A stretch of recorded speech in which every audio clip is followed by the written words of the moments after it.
What's up guys, it's Elixir here, and today I'm going to be doing a 3DMG tutorial, but not the usual one, well, not your standard one. This one's going to be more focused on the racing aspect that was added in the July 7th update. Alright, so basically what I'm going to be showing is how to be getting a fast time and using what you should already know about 3DMG to get you that first place. Yeah, an example of this can be seen in the July 7th update video that I put out a couple of days ago. Despite that, didn't win a single game.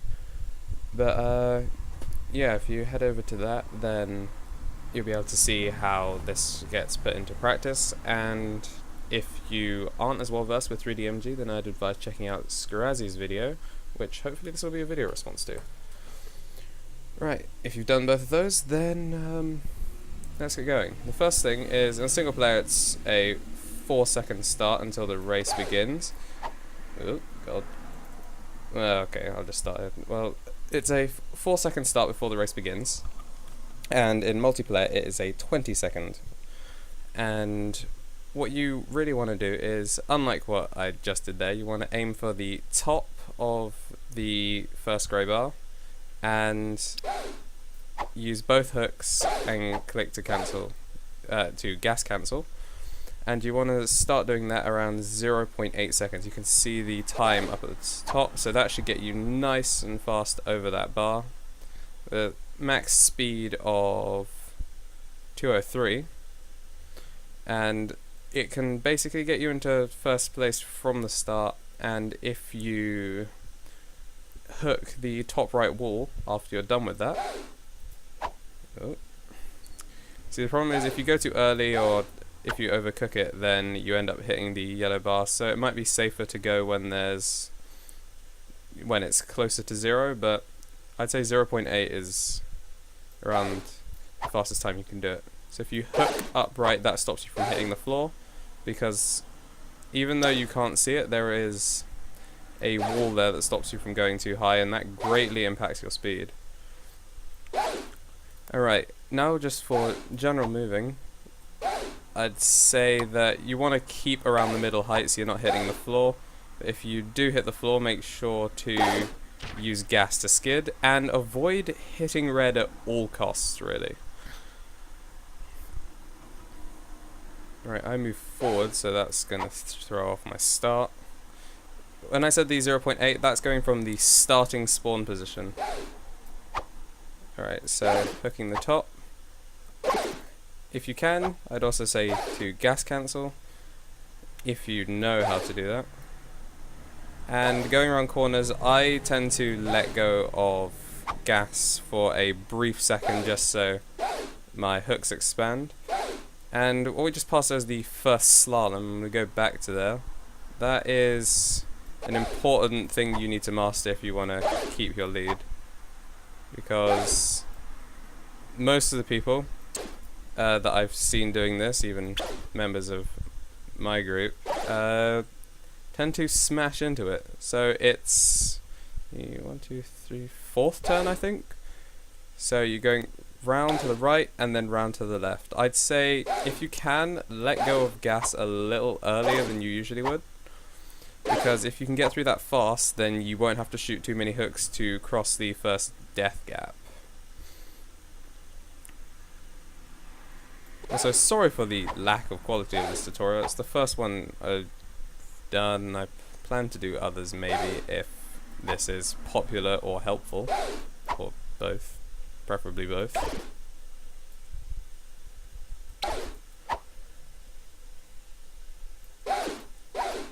Yeah, so I alternate hooks there, and what some people do is double hook at this point, because that keeps you nice and high off of the ground, but I find that you tend to hit the sky layer if you do that.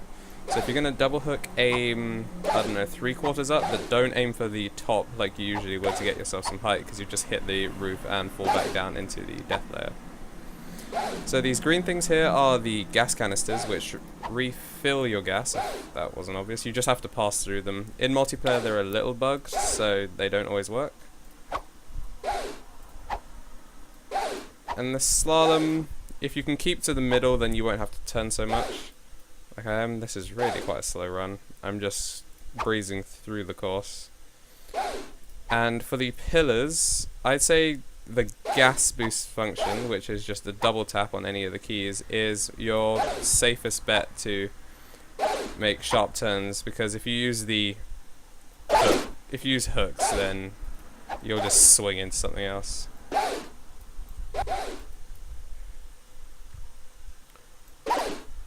Yeah, so the course is a rather long course, I guess. It's a lot of fun if you can have 6 or 7 people racing in it.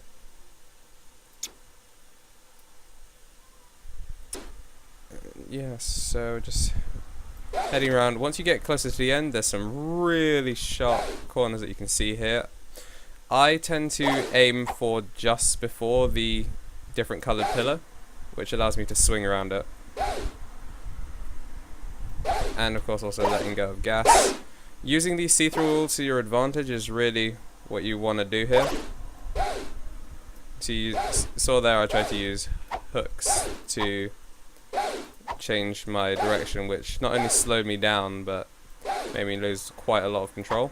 Here, stick to one side is what I'd say generally. If you're gonna get cut off, you can do what you can to avoid it, but I find that if you stick to one side, you can get through it faster. Because honestly, the only thing slower than smacking straight into a wall is getting crushed by those red death zones.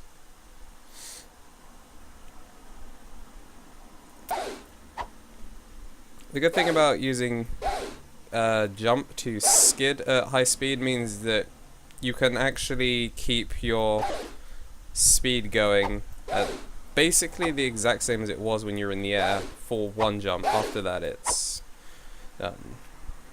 So that is the first instance for the race. I'd also say that just for settings, I find TPS to be the best for this because that's what I'm used to. But also for settings, if you want to use night or dawn is the dark grey, I'd say. Also, I'll show you night.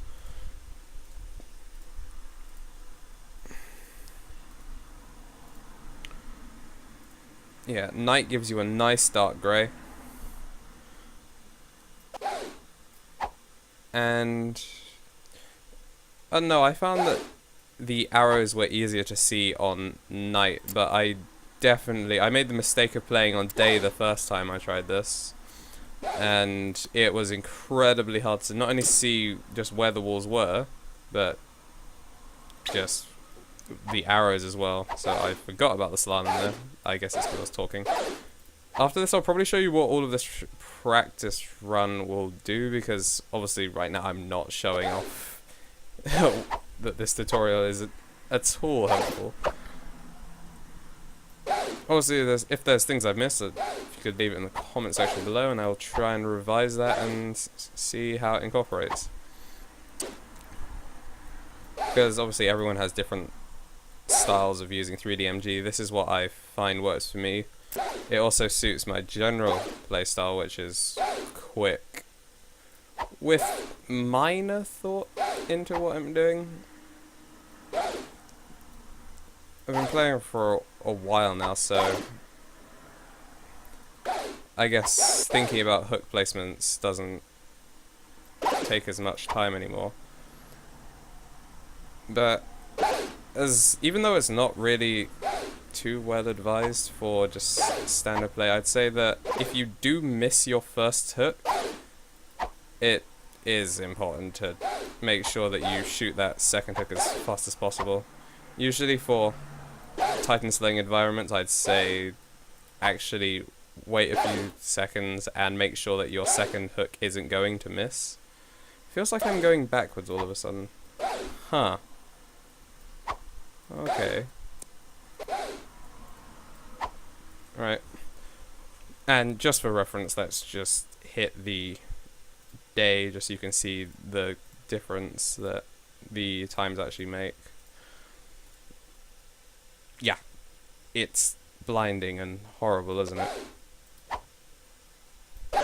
it's really hard to see. It reminds me of the old level 1 that used to be in the older version of the game. So yeah, this is... If you join a race and it's on daytime, I'd just advise backing out. It's just not worth the strain on your eyes. So yeah, if you're hosting and you don't want to go in the night, dawn is the way to go. Do not use day. But yeah, either dawn or night is fine. I personally prefer night, but most people would probably prefer dawn because it's slightly brighter and easier to tell some of the walls apart. Alright, so I'm going to head back to dawn saying that, so that way we can focus on certain parts of the course.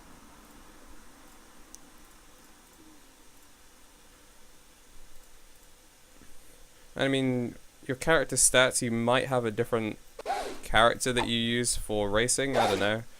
The one I use for everything, if you've watched some of my videos, is obviously Levi, because he's fast.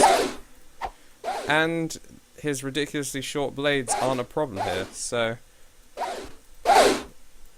Whoops. If you want to use Levi, then just to get the speed advantage, then fair enough. His blade durability doesn't help him here because you don't need it, and the size doesn't matter.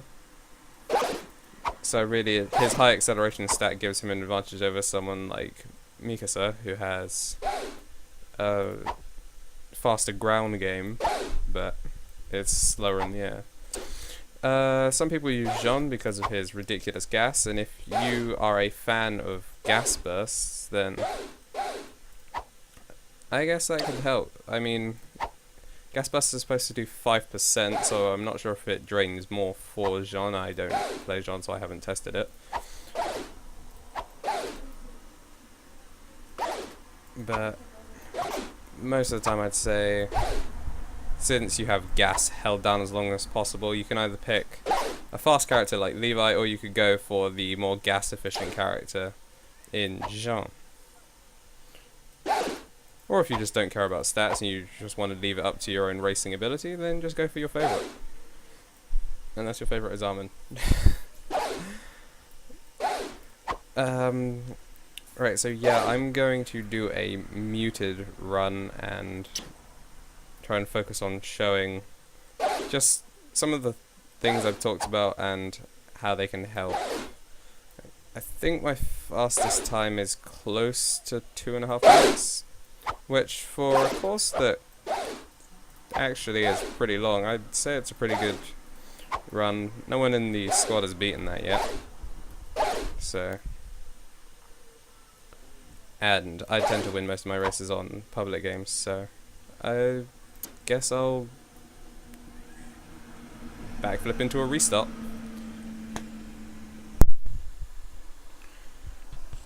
Alright, so this run here, I'm doing an after commentary on it because I was going to go mute for the actual run, and because just talking, it was diverting concentration, and I was making a couple of mistakes when I was doing the explanations during the video, so I kept mute for this one, and even then it still took like 26 billion attempts. I eventually gave up on trying to get a time that was equal to or better than my best, because it was becoming stressful, and this run also highlights that if you stick to some of the things I talked about, just the techniques, that even if you make as many mistakes as I did here, which was actually a ridiculous amount, that you can still score a pretty decent time. So the main things was being quick through the being quick through the slalom, and if you collide with just like head on into walls like I did a ridiculous amount of times here, that you just backflip off of them as fast as possible and just get back in the race. most of the things I'd say was positioning, and once you get more familiar with the course especially, you'll be able to know what parts are coming up so you can position yourself. So for these bits, which were tight slaloms, I would let myself drift out further and turn the camera. Honestly, I have no idea what I just happened there. But would drift out and turn the camera and then let go of gas for a brief second and hit it as my hook's connected, so that way I didn't drag out and lose speed. Because if you take a look at the speed counter up at the top, most of the time I would try and keep it above 60, but once you dragged out you lost quite a lot of speed and you would drag out to just below 60. Here, using the hooks as the tether was pretty risky, but it seemed to work out because slaloming through this allowed me to get through here as fast as possible. I also found that the left side especially is easy to get through with this just conjunction of poles, and these windows, especially after that, I found quite difficult, but probably with practice I'll be able to position myself lower. I found that most of the time I was getting myself too high in positioning, which did mean that if I shot a hook higher I would be able to just keep going straight without gaining height. But hopefully this video helped you guys, and I look forward to doing some more. What's up guys, it's Elixir here from Wings of Desolation. If you enjoyed this video, leave us a like and subscribe to stay up to date with our content. We're open to feedback as usual. Leave us a comment in the comments section below to say what you thought of this video. Click one of the 2 links we put up for you for some more awesome content, and maybe you too could be in one of the later videos. Anyway guys, as usual, peace.